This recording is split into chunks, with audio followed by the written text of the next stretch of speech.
UFC 14 is well and truly underway this weekend. An absolute stacked card from top down to bottom. A lot of notable names are in action. In this video, I'm going to share with you a lock that's just under double your money returns. I do like the look. I do like the look of the co-main and the main event. That is the two fights we're going to be looking at in particularly.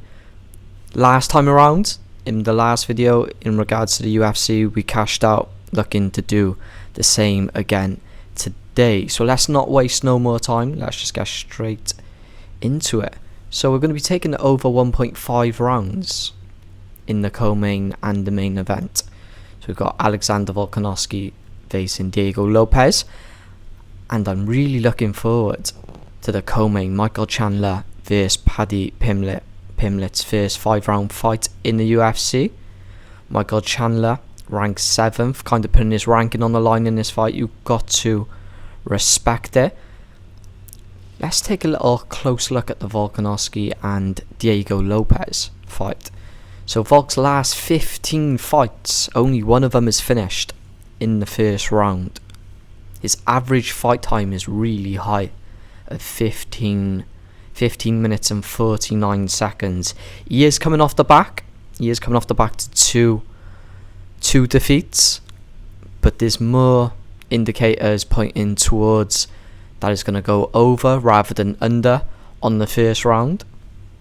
His last fight was just over a year ago, so he's had some time off. He's been speaking about it during the press conferences this week, and embedded that he made that decision with his team just so he could rejuvenate himself and just come back to full fitness. He does have a 38% win rate by decision as well. That's something to note down. Also, he's not getting any younger, so as mixed martial artists, as they tend to get older, they tend to get more careful in fights. Volk's 36 years of old, so he is definitely at the back end of his career. He's never won a fight as well, surprisingly, in the first round in the UFC.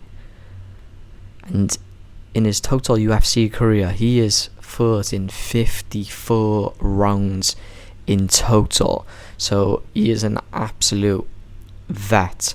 If I was going with the money line, if I was going with the straight pick, I would be picking Volkanovski. I think Diego Lopez comes into this fight off the back of 2 decision wins, one against Danny Ige.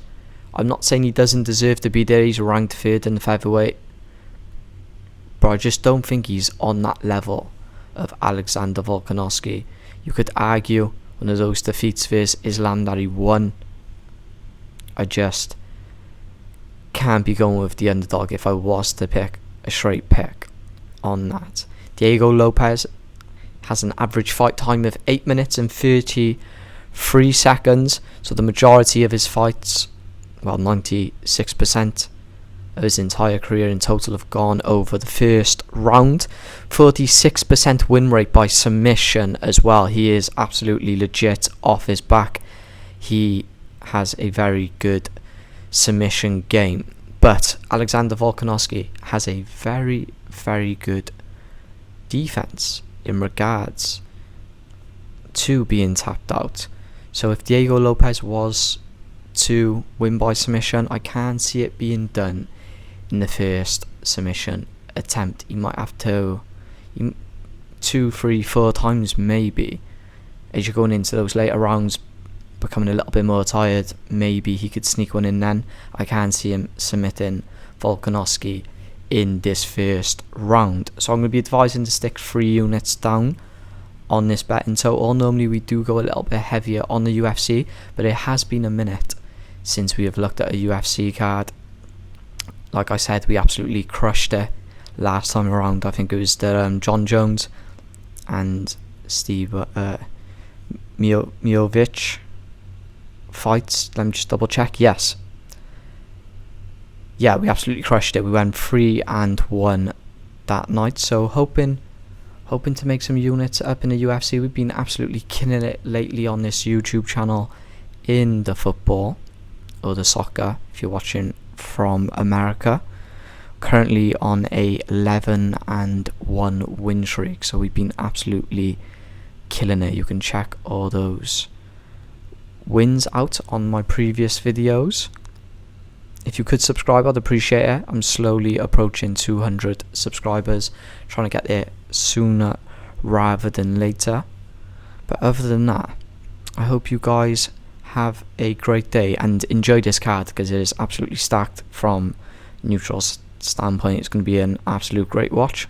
But I will catch you guys in the next one. Peace.